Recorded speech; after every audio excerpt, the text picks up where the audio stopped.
Karla Turner.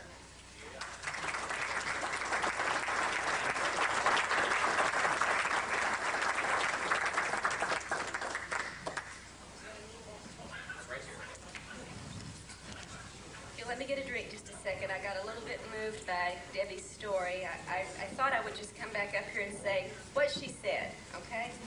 That's pretty much along the same lines as everybody's personal story tends to go when you've dealt with this over and over. And so much of what Debbie told you is identical to what we've been through. So maybe it'll save me a lot of time here, just what she said, okay?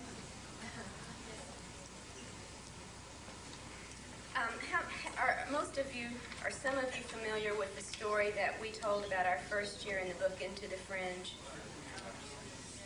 Well, we're very limited, as Bob said, on time. I could talk the rest of the evening and tell you what's in the book. I would recommend, if you are interested in the full account, and it covers over a year and a half of our first dealing with this. Of course, it had gone on since childhood, as we all discover when you get the trigger. It's time to remember, like they've told us. The memories do come back, and I've tried to fill in as much as I could in the book, Into the Fringe, about those first months of dealing with this. How can we get the book? Bookstores carry it. It's a paperback published by Berkeley. It's $5. I said, my friends are poor, make it a cheap book. They did. If they don't have it in stock, they can order it for free. It's not a problem. And they've gone to a second printing, so it should be easily available. I didn't bring them to sell because normally when I come to a conference, I spend all of my time one-on-one with people who have stories I need to hear rather than selling something, so I apologize for not being more prepared. But I'm not going to go through everything. I'm just going to tell you we are so typical it hurts. We had UFO sightings. We've dealt with the gray things. I don't think they're aliens, but that's a personal opinion. I think they make those out of the fetal material they take from us. We've had the insectoids, both myself as a child and my son as a grown man. We've had the reptoids, and they leave their nasty little claw mark signatures, and besides dealing with them, if you've dealt with these beings, you've dealt with something pretty robust and pretty aggressive, and we have, unfortunately. We've had the voices that talk to us in the night and in the day. We've had the typical missing time scenarios. We've had the helicopters buzzing the house all manner of day and night, and the other kinds of seemingly human harassment, being followed, having the phones interfered with, mail stolen and interfered with. We've had the body marks of every sort, from the punctures, the bruises, the claw marks, the scratches, the slices, the cuts, the triangles. It's a very typical story, but the details in everyone's story, what is most typical is that there are always unique elements to it. It is not a pattern that everybody gets imprinted with just certain things, and if any researcher tells you that, they're not a person who's been through this. We've had, as Debbie was talking about, the lucid dreams or the virtual reality dreams day and night. These are contacts, in my estimation, both as one who's had them and as one who's researched them now for almost 6 years with other cases. Those are, to me, every bit as valid a contact as when they come physically and take you, because they are interfering and intruding into your reality and into your experiences through these things. We have been given the warnings, the messages, and the predictions, and I'll tell you now that within the circle of our family and friends who had these things explode in our lives all at the same time in '88 and '89, that predictions were made. They're very clever in their predictions. They give you a few things up front that do come true right off, so you'll buy the bait and believe it all, but the big predictions they made have not come true. And they have, of course, told us we have our jobs to do. I hope to God I'm doing mine now, and I hope I'm doing the right one and not the one they may have decided I needed to do. But I think working with others, being supportive, keeping people from feeling as lost and alone and frightened as we did in the beginning is a very important job, and I do it full time. I no longer teach college English. This is what I do, and I don't do it for pay. And believe me, I have proof here that you got to have a support system of some sort. Somebody's got to do that, and I thank God every day for my husband. So these are the typical things that I talk about in the book. I thought I would focus for this experience, or this event, on some things that didn't get included in the book so that you won't read the same thing as you're hearing now. As I said, it only dealt with our experiences from December of '87 when the trigger sighting for my husband occurred, and he'll talk on his own about some of these things. through about the beginning of early '91, and of course things have continued since then, as they always do. Some of the things that weren't covered in the book, however, occurred during the time frame of the book, and I simply didn't have the background to put it all together. I had the job I could do in a limited time. When Debbie talked about losing her dog, I got my own emotional response to that because we had a similar incident in our backyard in the summer of '89. We were having an intensive series of very repressed events, nonetheless leaving their signatures, and we could not make heads or tails out of what was going on until at least one point, whatever manifested in the backyard left its circle. Unlike Debbie's, it wasn't on the ground. It was about 2 feet off the ground in about a 30-foot diameter circle that took in the shrubbery and the trees that were within this circle. Trees on one side of the yard exploded, twisted, and blackened. The shrubbery across on the other side of the yard melted, flattened, and fused back together and kept growing. We have this, has been tested by 2 different university labs. They don't know what did it, or at least they're not saying. They don't have an explanation. And we had a dog in the backyard at the time who, instead of developing the massive cancer, the vet said the entire immune system was shot out and the dog began to suffer open, oozing, bleeding sores to such an extent, as well as the cataracts and the deafness, that it had to also be put to sleep. So we have only that physical evidence to offer those of you who say, where's your hard proof? Well, I've got the melted, fused shrubbery. We've got the dead dog report. We've got only very few things. If you want hard evidence, you're going to be very frustrated. You're going to have to either listen and take it as it feels to you when we report what the scientists call mere anecdote. But the mere anecdote is the truth from case to case to case. We also had the little phone man in the backyard during all of this that I didn't report on. We had a very large security fence around our home that was padlocked from the inside. You could not get in from the outside without internal admission being given to you. And I came home from teaching one day and found a little Oriental man in a phone uniform in my backyard messing with the telephone box. And I could not figure how he got into the backyard, and I was very disturbed. And what are you doing here? And he was very smiley and very sweet and said, oh, we're just replacing all the phone lines on this block. That's all. Don't worry about it. Go about your business. I checked with all of my neighbors, and nobody else had a phone man in their backyard. I don't know where that came from. But we had such phone interference, I tend to think it wasn't merely a bugging. They can bug you without touching your lines.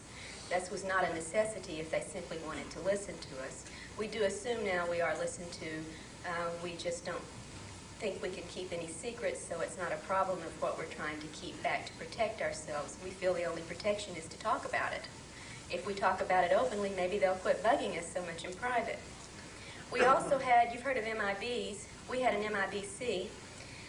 That was extremely unusual. A few years before, the day before we were leaving to go to the Ozark UFO conference, which if any of you are in the Midwest or want to come to another excellent conference, I certainly recommend. It'll be Easter weekend in Eureka Springs in Arkansas, and we go every year. We were talking on the phone, and this is one of the things about phone interference. When they start cutting you off and messing with your conversations, in our case and many others, it's only when you're talking about UFO material. It's not when you're getting recipe for bomb. And we were discussing plans to go to the conference on a long-distance call, and as has happened innumerable times, the phone went click, click, click, and went dead. In every other case, we've been able to hang up the phone, pick it back up, redial, and continue. And this time, it wouldn't reconnect. And I tried, my husband tried for several minutes, couldn't get a line, and we were getting very frustrated because this wasn't our normal kind of interference. We wanted to complete that call, and my husband's a wonderfully kind, mild, gentle-tempered man, but this was pushing his buttons at that time. I'd given up and started out the door. It was all in the living room, a long living room where the phone was, and I'd started out the door to go to a neighbor's to report the phone being out of order, because this time apparently it really was. And as I reached the door, he was still hanging up and trying and hanging up and trying, and finally just had enough and started, and I won't use the language, cussing every intelligence organization the United States has by name, let go of my phone. And as he was doing this, I started out the door and saw at the picture window a huge black sedan, very shiny, pull around the corner and start creeping up in front of our house. The windows were very darkened, but I could still see in it a single man driving the car with a short crew cut, a black suit, a white shirt, a black tie, big black sunglasses. And since the house was on the passenger side, he was leaning way over, looking out the passenger window directly into my face in the window. And I turned to my husband at just that point long enough to say, honey, come here, there's a big black car outside, and then I turned back around and the car was gone. And our street is 2 blocks long before you can get off of it in a residential neighborhood, and I was out the door in a matter of 2 seconds, and there was no car anywhere, so we had men in black car disappearance. And when he mentioned, I think it was the cussing of the NSA, miraculously, we got our phone back. All right. You know, I would go along with what Debbie told you. Fear is not something that's useful for someone who goes through this. I deal with, in my research, a great deal of disturbing, traumatic, and negative material, but I am not a disturbed, traumatic, or negative person. In fact, I'm a very joyous and happy person, and this joy has grown through the last couple of years to such a point sometimes I feel giddy with the joy and the knowledge I'm doing what is right.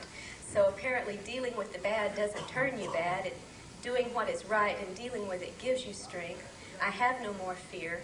I think that the one thing we've learned from individual cases is if you're having some things happen you want to resist, don't react with fear. If anything, react with anger. They don't like that. They suck the fear from you every chance they get, but you throw anger at them and they're out of there. We had an event in 1988 in the middle of the night that began with a certain series of sounds and events, and we had a dual missing time of 30 minutes during this, and we were very frightened when it happened. Right after the miniseries, or right during the time the miniseries Intruders was running on TV last year that Debbie told you about, an identical situation at the identical time, 3:03 in the morning, began again with the same series of onsetting sounds and events. And instead of coming out of the bed in great fear, I came up out of the bed and said, boys, you picked the wrong night tonight. I'm ready for you. I'm kicking the ass tonight. And they were out of there. So there are ways to build your own strength if you want to resist. Do not give them fear. There is at least one group within this organization that enjoys and seeks and in fact manipulates the production of fear in us and takes it as we take energy from a battery. And I say don't give it to them. Give them something they don't want. Give them resistance. Also, at the time, I wanted to include a couple of things in the book that were not in the book that I didn't know about at the time I wrote the book. Talk about repressed memories. Both of us had things in our past we knew were unusual and unexplainable, but we were kept from thinking about them. This is typical of a lot of abductees. Until the trigger time, until it's time to remember, you simply don't think about the most extraordinary things.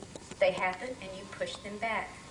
I was finally to the point dealing with this where I was ready to tell some members of my family about it, and that's a very hard thing. These are the people who would support you if you'd been raped, if you'd been robbed, if you'd gotten cancer, and in many, many cases when you've been abducted, they don't want to touch you. So it's a risk a lot of us take when we finally do open up to our families, and I was beginning to talk to my family about this. My son, who's grown and is now a father himself, was the product of a previous marriage, and we decided it was time his dad knew what was going on. And so we called his dad and his wife, who had been married for many years. It was a very amicable situation to come over and talk to them about this. And as we began to go through the things we wanted to tell them, bulb ideas began to go off in my ex-husband and my son's father's mind, and he said, do you think that had anything to do then with the time you lost the baby? And I said, what baby? He said, the time you miscarried. And I said, what in the heck are you talking about? I was never pregnant but the one time. And he said, what do you mean? I said, you're hallucinating. And his wife said, no, he told me about this years ago. What do you mean you don't remember? You're the one it happened to. And apparently in 1970, I had had a pregnancy, even though I was on the pill, that I don't recall, and had a night a few months after that where I went through massive pain and hemorrhaging. In fact, my ex-husband said there was so much blood he didn't even try to clean up the bedclothes, he simply threw them away, but when he went through there was no fetal material, there was just massive blood, and that I was in extreme pain. I was very upset, and he could not talk me into letting him take me to the doctor or the hospital. I refused to get any help. I have no memory of this. I believe him. I'm not saying he's a liar. It has never come back to my consciousness. I simply have it as a secondhand story of something I went through. At the same time, talking to friends who were living there in the town at the time this happened and telling them about what had gone on with us, 4 different friends said, do you think that's, two different couples I had gone to, 4 friends altogether, said, that's probably what went on then the time you came to us in hysterics saying you didn't know where you'd been for the last 12 hours. And I said, what are you talking about? I never did that. And 4 different people confirmed twice in this several-month period of time. I had turned up in great hysterics, very upset because I had in one case had 12 hours of missing time, in another case 24 hours of missing time. And my great hysteria was I didn't know what was going on with my 3-year-old son when I was missing. I have never recovered those hours either. And I have no memory of that. I just have the words of my friends. So there were many things even that I could have included in that book at the time I hadn't got the knowledge of. And it's true, there are still things that have gone on since the book that unless you go through regression after every event, you really don't recover a lot. And they do keep you very suppressed. You have fragments, as she said, very choppy memories. And even with hypnosis, you often get only parts of the story. And the only woman on the planet I would trust to work with us in regression is in another state, so it's very rare we get a chance to do the work. Many things have happened to us that I have not been able to explore. In the last year, well, for a while, after we left Texas, we had one of the compulsions that comes upon abductees that said you must get out of a metropolitan area. You must get to a rural area. You must get your own water source. You must get your own fuel source. You must get prepared to help your family and friends survive. Never been a survivalist in my life. Never lived on a farm. Never done a thing. I was a city girl. But nonetheless, the compulsion was so strong that we worked relentlessly for 2 years until we were able to achieve this goal. And we at that time moved to rural Arkansas and bought our acreage and got our water and got our house. And we're ready now for whatever it is. And the compulsion has certainly left us. When we left Texas, things seemed to calm down a lot. And I thought, aha, it was just that area. We moved out of there. They're going to leave us alone for a while. And we did have peace relatively for quite a few months. But a year ago, October, they announced they were back. And it began in the middle of the day. I was working on a book about another man's experiences that I've written, but I haven't had a publisher for yet. And I was going over the manuscript, and in the middle of the living room, in the middle of the room, a ball of white light suddenly appeared and exploded noiselessly, leaving a golden ring in the room. My dogs, I have 2 wonderful chihuahuas that were there with me. They saw it. I saw it. What in the heck was that? Couldn't figure it out. Nothing outside. If there had been an explosion, perhaps, I was seeing a reflection of. I kept waiting to hear a sound. There wasn't any. It was just a silent, exploding light. And I tended to ignore it. You do tend to rationalize and try to normalize as much as you can. Well, I don't know what that was, but I'll keep working. 5 minutes later, the side of the house was hit by a force that was so strong I thought the side of the kitchen wall was going to collapse. My dogs and I jumped up and ran to this door into the garage this wall was attached to see if a bear or 3 had come in and was banging on the house, because we are in the woods where there are bear. The garage door was down, closed. There was nothing in the garage. And I said, okay, I get the message. Something's back. As long as all you're doing is flashing lights and beating on the house, I won't gripe. Leave me alone. But from that time on, things began to be unusual. A series of strange noises, so ridiculous I could get you in stitches laughing at them. We had the invisible giant woodpecker in the living room.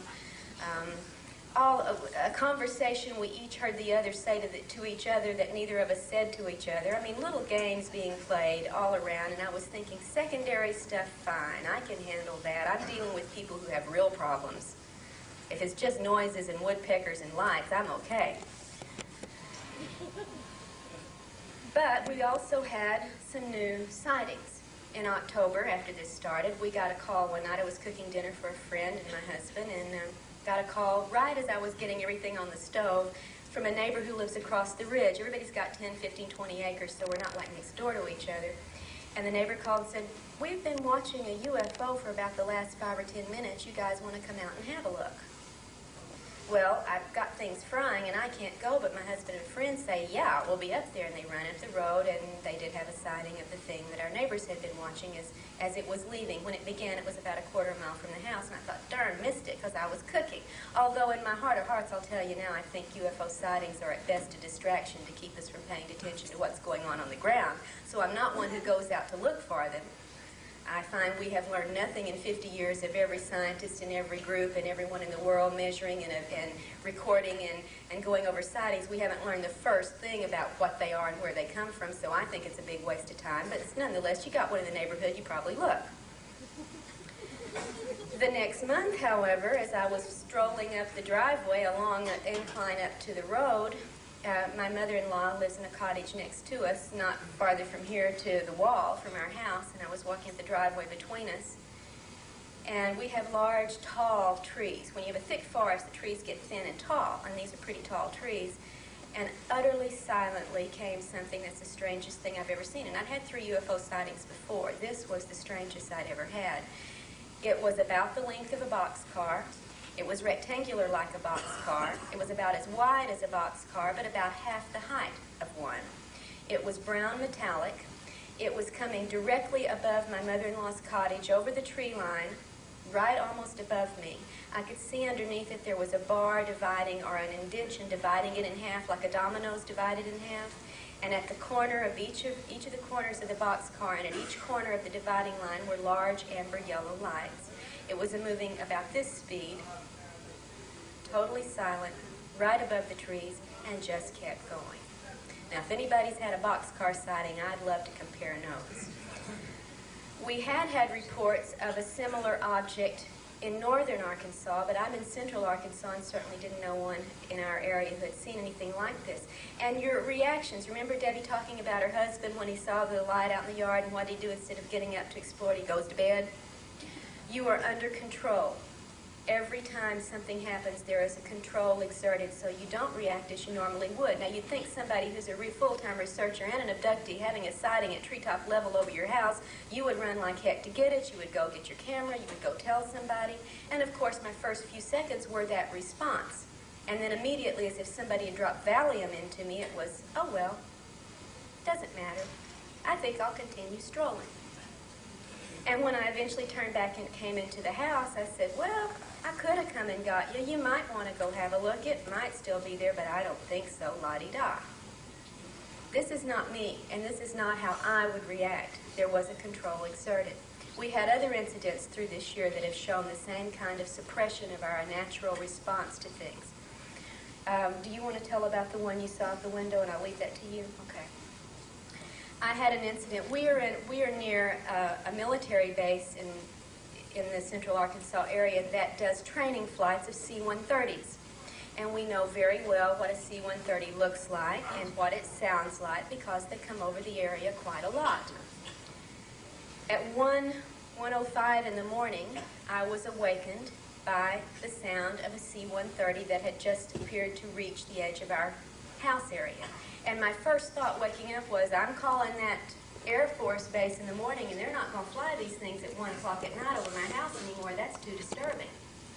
Because I had let them know if it was too early or too late at night, don't do that. We got to sleep, you know. And 1:05 in the morning, really bad timing for this 130 to be right above the house that loud, and I kept waiting for it to go ahead and fly over, and it didn't.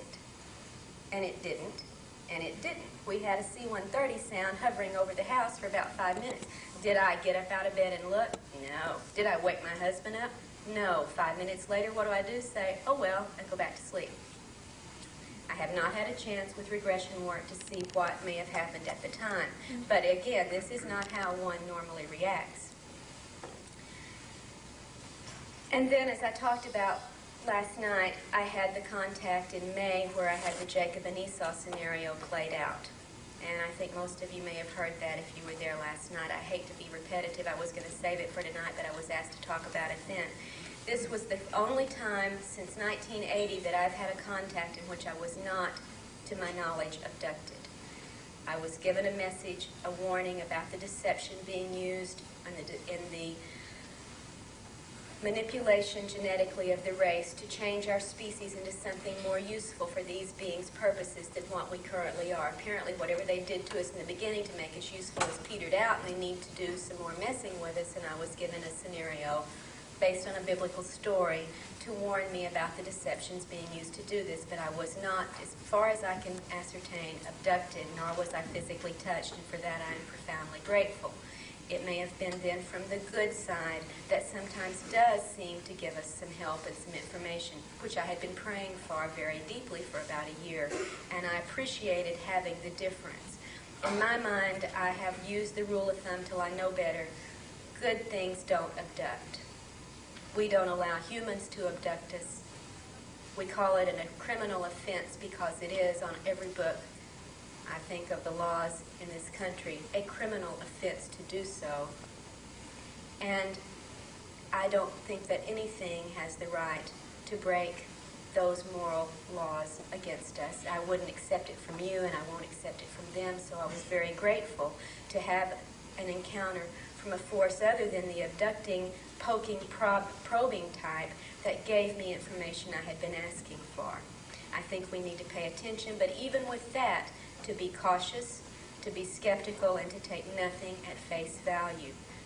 The Bible tells us to test and try the spirits. It doesn't say believe every word they tell you. And I try to use that as my rule of thumb.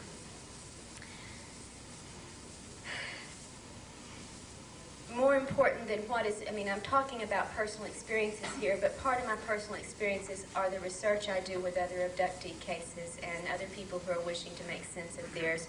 And I'm very fortunate to be contacted by some extraordinary people whose events and experiences I learn from. I hope I'm helping them as well, but I know I certainly benefit from it. And there's where the focus of my personal work is right now, with especially right this moment, 9 extraordinary women around this country whose cases make ours look like a Sunday school picnic as far as intensity and information. I do have a publisher for this book. It should be out late next year with any luck on my part of getting it all together.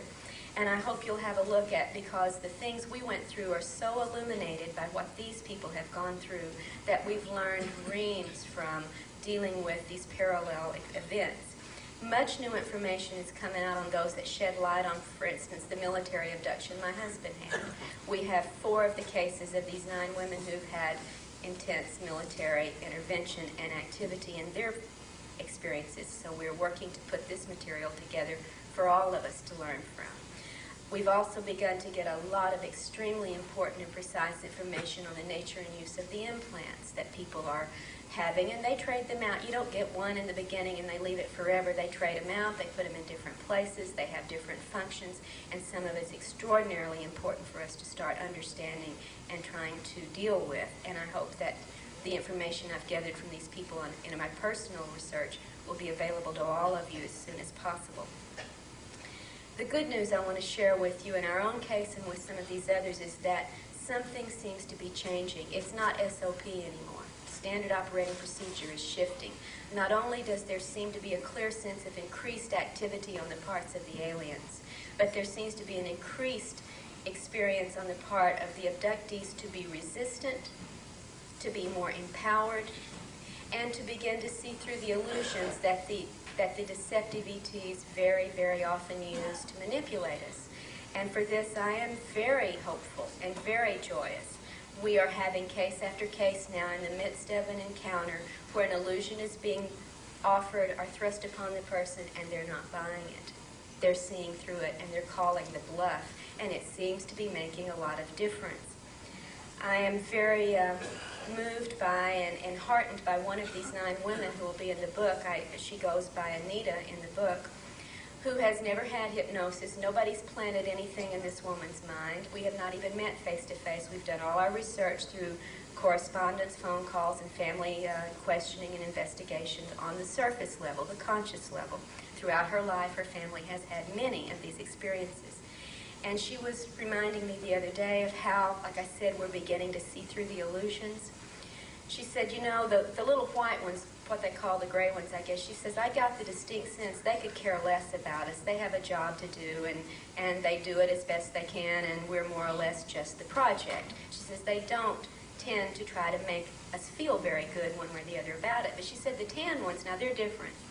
She says they really take a great deal of effort to try to convince us of how much they love us.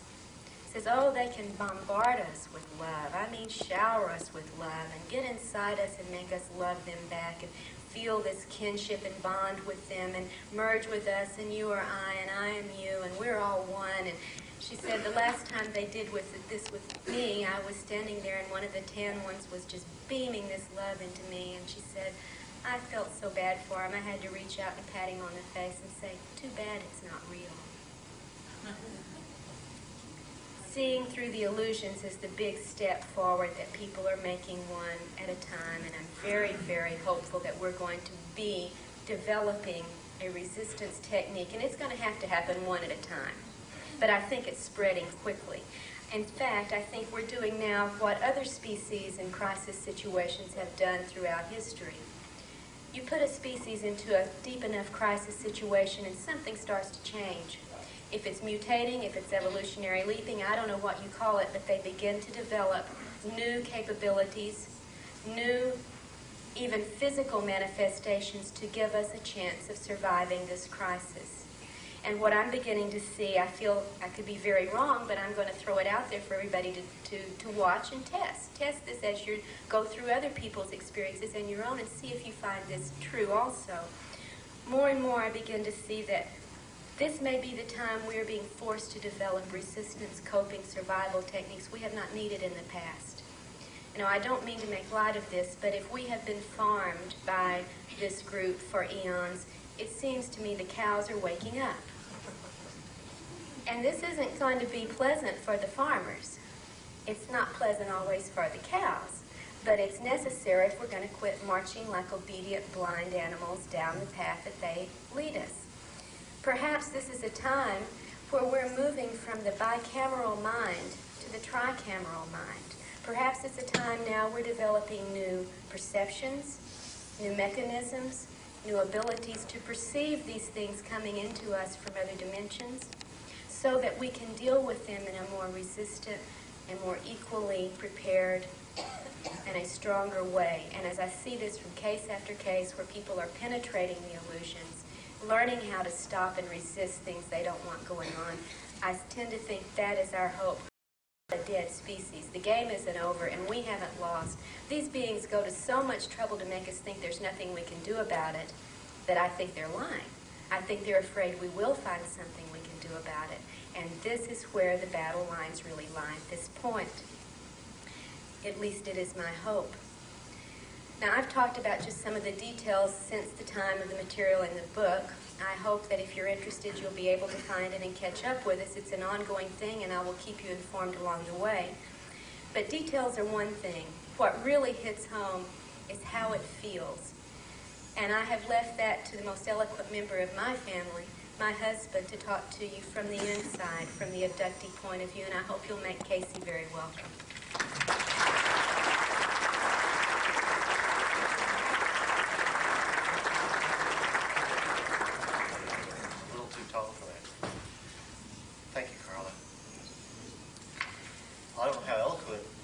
I will be this evening. It's been a couple of years since I talked to anybody, but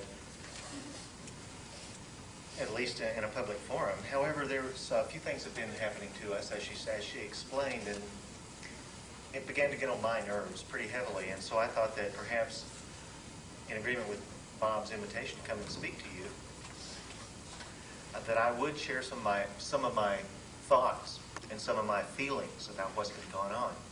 First, I'd like to give you just a little background on some of the events that she alluded to. It was about a year ago, I believe, that I woke up one night having had this remarkable dream about a UFO, a very bright UFO, sparkling and leading these trails that people often report hanging down from it, descending behind a ridge that would probably lead right over the river that we're about a mile from, the Arkansas River. And I thought, wow, what a dream. it was such a shocking dream that I decided I'd get up and go to the living room and look out the window and see if there was anything there. And lo and behold, the very thing that I had just dreamed was enacted right before my very eyes. Well, I thought, wow, that's great. I think I'll go back to sleep. Well, I did. Just immediately, she asked me, what am I doing? And I mumbled something about, oh, there's a UFO in the backyard. You know, and I went on back to sleep. Now, it's not a very good thing to suppress this kind of stuff, to stop looking at these kinds of interactions with our lives. And so when the trigger hit me again in the last week of August of this year, I was driving home right after work, rush hour, 5 o'clock. It was about 10 after 5. I was on one of the busiest stretches of highway outside of the city where I work. It was a 5-lane road, just 2 lanes in each direction with one of those turn lanes in the middle, the kind that you like to get killed on. And there was nobody else on the road in either direction. Now, this is a big road. I can see about a mile in each direction. No idea where everybody is. Makes me kind of nervous, so I reach in my pocket. I'm still in the nervous kind of get a cigarette, and I reach down and hit the cigarette lighter and look up in the rearview mirror. Now, remember now, there's nobody around. Well, right on the bumper of my car is a big black Chevrolet, black windows, aggressive as all get out, not making a blooming sound. I didn't hear it coming. I had no idea where it came from. There was no dust out of any driveway or anything where this guy would have spun out to get, and he is less than 3 feet behind me. Well, the cigarette lighter then makes its little pop out, and I reach down, grab it, light my cigarette, and look back up in the rearview mirror, and it's gone. I have no idea what that was all about. I said, but I recognize the signs. Something is going on. About a week later, I had a dream, one of these lucid type dreams that you've been hearing more and more about. In this dream, instead of being floating around the clouds or maybe an astral trip or something like that, I had weight. I had weight, and I had temperature, and I had sight and smell. And I was on a stage. Not unlike this one, but not quite. It was like I was in a cave somewhere with this one really yellow light on me, surrounded by a lot of people or things that I could not see. I was right on the edge of the stage because in the center of the stage there was these acts going on that I couldn't look at. They were grotesque acts between 2 people, and I felt like I just was getting ready to perform in this act, or I had just finished performing in this act, and I was with, and I don't like talking about this. People might think that I'm a little obsessed, but what it was, there was a young lady from work, somebody that almost everybody at work admires and likes because she's so outgoing and vivacious.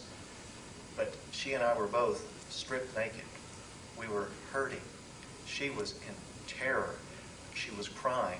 The terror was so thick in the air that I described it the next morning as being able to reach out and grab a handful of it and squeeze it out, and it drip out of my hands. Well, what I felt was not a lust or a feeling of excitement. What I felt was sorrow and pity, and all I could do was hold this person and tell her how sorry I was, and that it was going to be okay, and that we were going to get through this. And I felt real warmth, real touch. It was not like a dream, any dream I'd ever had. But I kept this to myself because I was not prepared to deal with the feelings that this thing brought up in me. It was about 2 weeks later that I had another one of these kind of dreams, and only this time Karla was with me, and we were the good guys. We were out, we were investigating everything. We had decided we were going to become PIs, and we were hot on the case. We were going after the bad guys, and when I came aware and cognizant in the dream, we were right on their tails, and it was I think a brother and sister, or 2 cousins, or an aunt and uncle, or something like that. But these 2 were related somehow, because we found out that one of them was right out here in the neighborhood, and if we got out there and got this person, we'd catch the perpetrator of this terrible crime, like good and evil. We took off after him, and we played arm in arm. We floated just as fast as we could possibly go. And this person was just right ahead of us, and I think we were all on feet, so that's why on foot. So that's why I think that it was a dream, but it was an object lesson, because when I got right up to her, she turned around, and well, actually, just as we got up to her, I got this feeling that this one is the innocent one, the other one, the one that you did not chase, was the bad guy. This one is perfect. This one is sweet. This one is innocent. Alluring, yeah, but I mean, let's not worry about that. This is something for you to follow, but that was not what was really going on. perfect innocence. Again, geez, what a dream. I told him, I had this dream, that we're the good guys, we're the PIs. We found out who the bad guys are and who the good guys are. Boy, does it feel good to know who they are. 2 days later, I'm walking down. Now, I never did see the face of this person, but I certainly knew what it felt like. 2 days later, I'm out at the mall in town, having just finished lunch with a friend of mine. We were walking back through the mall, going up to the parking deck. Around the corner comes this woman. It is the woman. I've never seen this person in the flesh in my entire life. But at the moment that our eyes met, you get those feelings of recognition from sometimes from people where, I know you, I've met you before, we are really good friends. For a split second, I couldn't even tell you if it was a full second or two or just a half a second, there was a complete communication between the two of us. She opened her arms to say hi, her eyes got wide, I could see the smile, and she said hi. And I said hi right back. It was like, and then all of a sudden I felt myself seeing me through her, and I got the impression that she was seeing herself through me. I thought, wow, what a wonderful experience. But something wasn't going right, because that Friday night, Karla and I went out with some friends of ours, and when the evening was over, we had about an hour's drive back to our home in the forest, and I just had to tell her what was going on. I said, look, I had these experiences, I had these dreams, and this was perfect. We know who the good guys are, we know who the bad guys are, we're hot on their trail. But I didn't feel right. But I thought that I had received the message that we're doing the right thing, that we will find who's good and who's bad. Turns out that, actually it was about this last weekend, that my perceptions have been so clouded by what I wanted to be right, what I thought was right, that I had failed to recognize the important thing is, what do I feel is right? Turns out to me, to my satisfaction, what I believe is that what I felt in caring for the person who was under this terrible duress, this person who was so thoroughly degraded and exposed to these awful creatures, that the feeling I had was of love and compassion and empathy.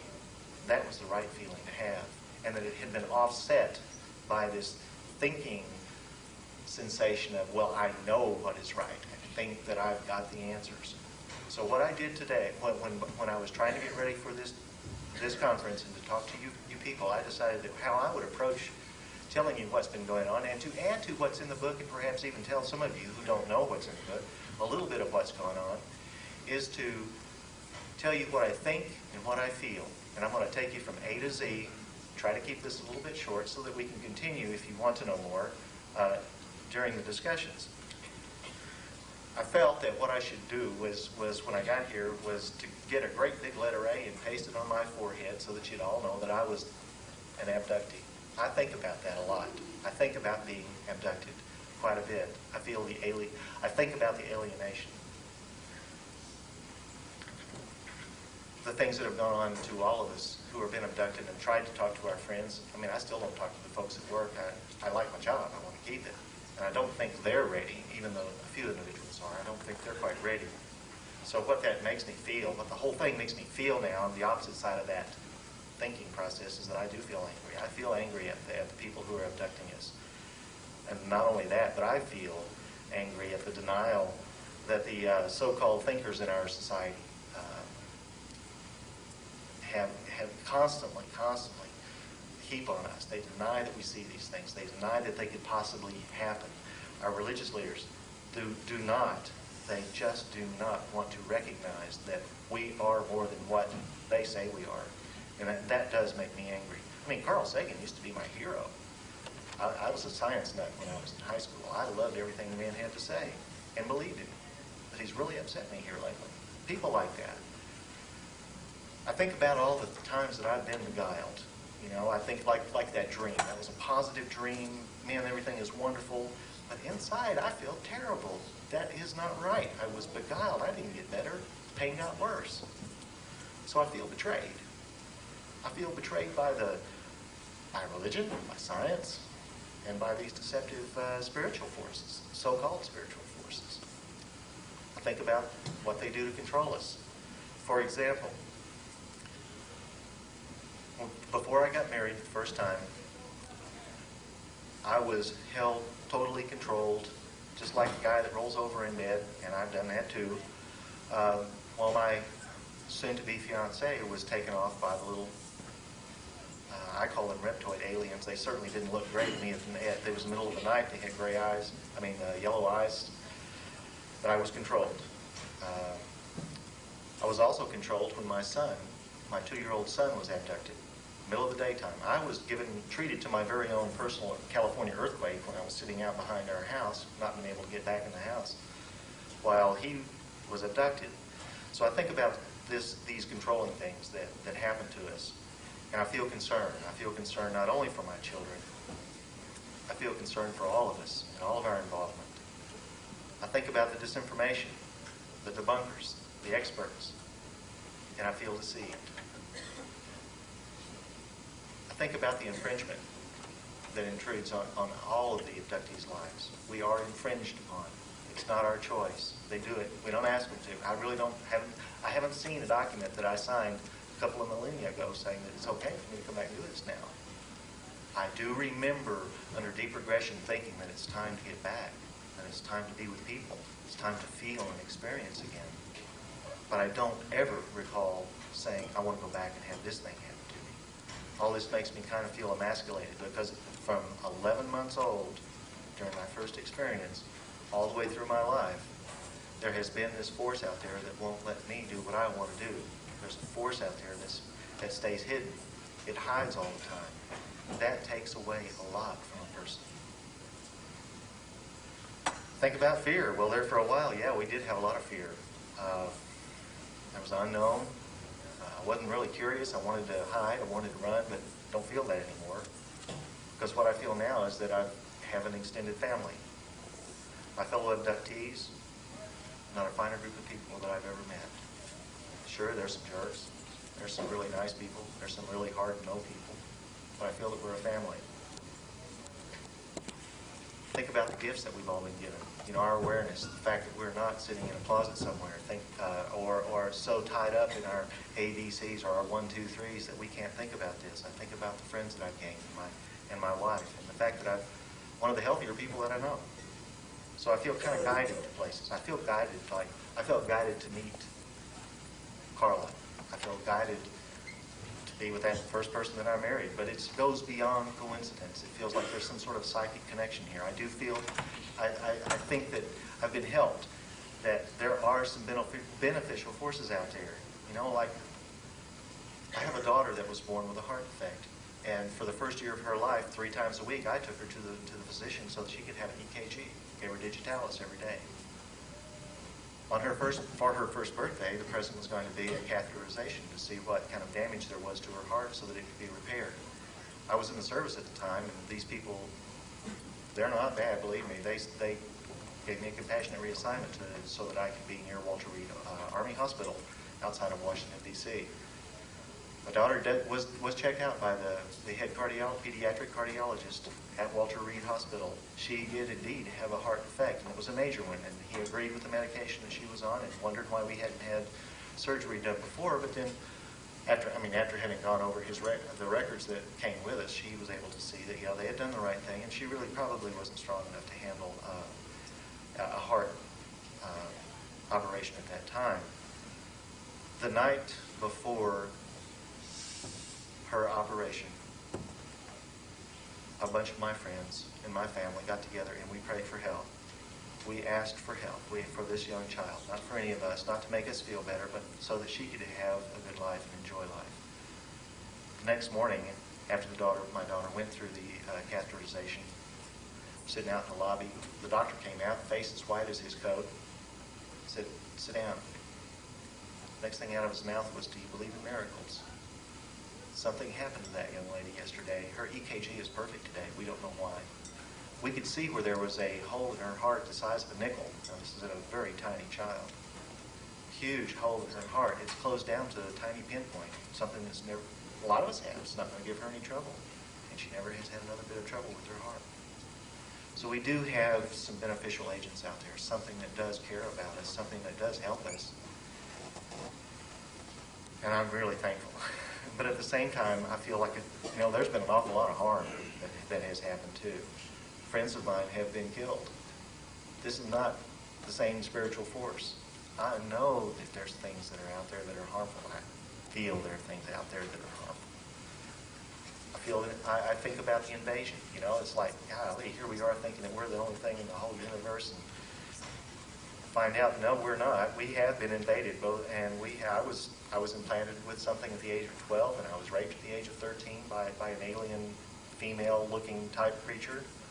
Yeah, I've been invaded, and that makes me feel indignant. You know, I get really upset about that. Those kind of beyond anger. Hey, they don't have the right to do this. On the other hand, here I am. I'm a Libra. Those of you that like to think about that sort of thing know that I'm going to sit here and weigh these things back and forth. So I really do try to come up with some justification.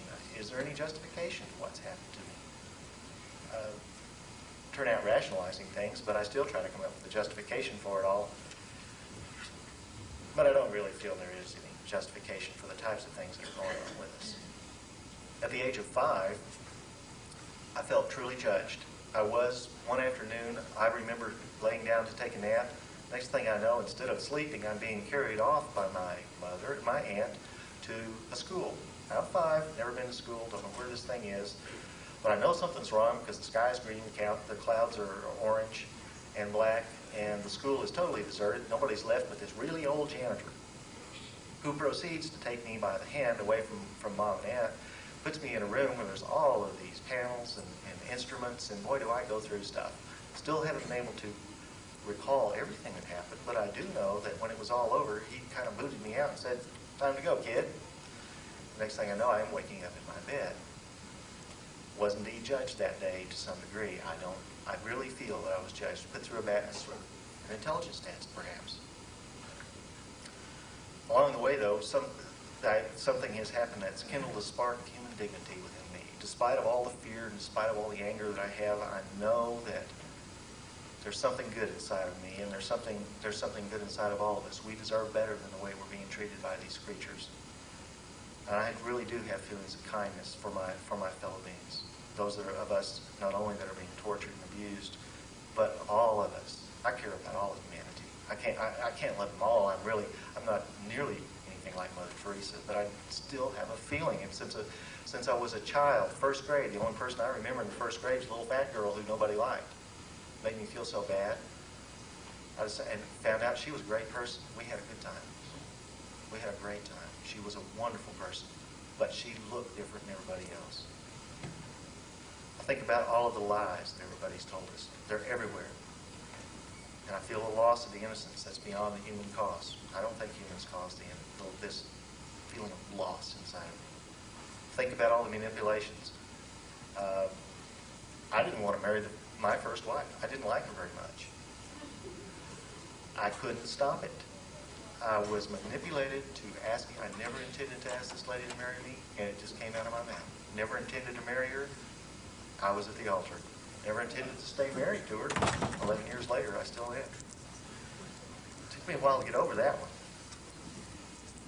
And I feel mutilated, you know? I mean, like, I feel that the implants I had up my nose at I think I was 12 years old, had an implant up my nose, and I had my hand burned almost all the way through by some kind of device. Doctor couldn't tell.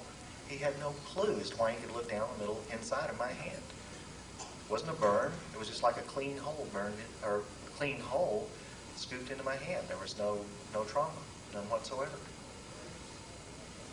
Something since then has apparently come out, because every once in a while little flakes of something come out the bottom of my palm. So I don't know what was put in my hand at that time, but I definitely know something was. And the very thing that triggered my whole memory and started the whole book and got Karla and I into this was in 1987 when I was abducted, taken aboard something, and put into a really smelly, stinky place by these really crude, awful creatures. My legs up in my chin, something grabbed a hold of this scalpel or some device and just took it down my leg and said, "Now you're going to remember this." And that's when I got that scar that they wanted to put in Karla's book, but it wasn't a good enough picture to reproduce on pulp paper. But I have about a 2.5 inch scar on the back of my leg it just healed up overnight. Don't know where it came. I do know where it came from. I didn't at the time, and it sure did make me mad. I remember being angry at the scar, but not really having any kind of place to put it. So to get on here, I think about the nature of this phenomenon. I think it's psychological, and I think it's physical, and I think it's spiritual. It's all of us. It's the whole thing. The nature of this phenomenon is everything that we are. I think that we humans I feel needed. You know, I think this has given me a way to relate to people in a different way. I like to be there for my fellow abductees. I really feel that we need each other.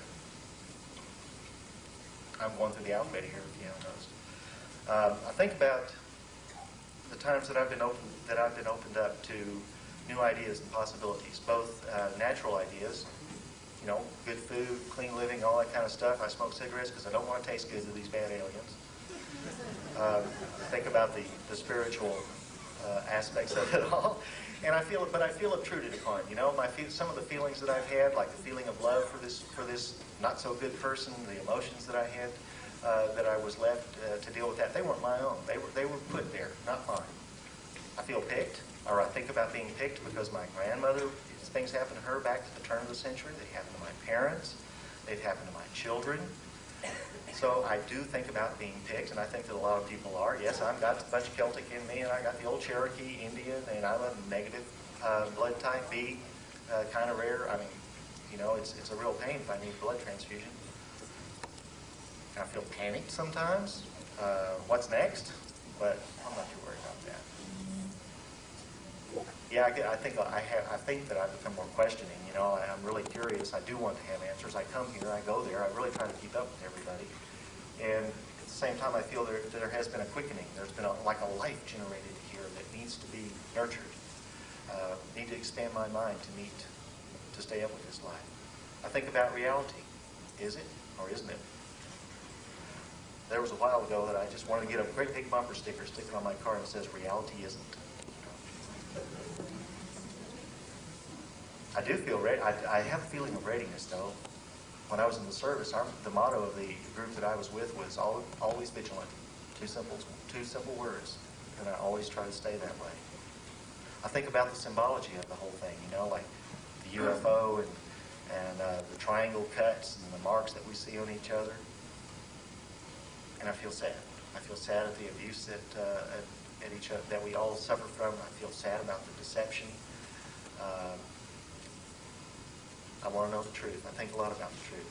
What's the nature of it, and how in the world can we judge it? Well, I've come to my own conclusion in that when I try to have feelings of trust. It's a feeling of trust in me. Do I decide? I cannot look at a being or another person and say, do I trust that? I mean, do I like that person? Do I trust that person? Do I let my head make this decision? No, it's time to let my heart make that decision. I think about the universe, the physical universe, and I think beyond it. And I try to pay attention to my feelings of understanding when those little bulbs go off that say, got it. I think about the vitality of the human race, the physical body and our consciousness and our soul. I feel a lot of it's kind of virtual reality. Reality itself may be a virtual program running in our collective consciousness. I'm not too sure. But I do know that you can change it. I think about wisdom. Number one question is, who has any? The shamans, the priests, the scientists, the lawyers, the doctors, government people, military? No, I think it's us. I think we're the ones that are gaining in wisdom. And I feel a wonder. Sometimes I feel just like a little kid again. Pick up a marble and look in it and see the whole world, you know, floating around there. Your own little universe. Even today, things hit me. I mean, I'm somewhat jaded by the history that of my past, but I still just get these great rushes. And I like hearing from you all. Think about xenophobia. Hey, breaking down of xenophobia. I mean, it just would not. I think I would be surprised, but I don't think that if I saw another creature walk up, shake my hand, or ask me to sit down, or come talk to him, that I would be just totally turned off by appearance. Even though I feel x-rayed. I feel like I've been x-rayed physically, I feel like I've been x-rayed mentally, and I feel like I've been x-rayed spiritually. Think about the lost youth I didn't have. I mean, 11 months old, this guy picks me up, and from then on, I'm looking around to see what in the world's going on. But I've never lost that yearning, those feelings of yearning for more. Finally down to the Z's. I think about the zeal with which you and I and all of us have approached our own agenda, how we've decided to come here. This is the place for us. We're not going to let go. And I'm going to leave you with my feelings of 0 hour. The big one is at that hand? Yeah, I think so. How did we get here? By all the little 0 hours that each one of us have gone through. I really thank you. If you have any questions?